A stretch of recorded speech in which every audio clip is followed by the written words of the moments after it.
Today is our first day of the Mother of Peace flood drive, flood relief.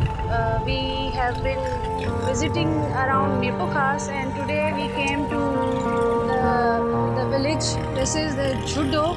It's called Judo, and this area is more affected as compared to other areas. So we decide to our first day come here to distribute ration bags. Mother of Peace program. This is the part of Mother of Peace program. So we have distributed the ration bags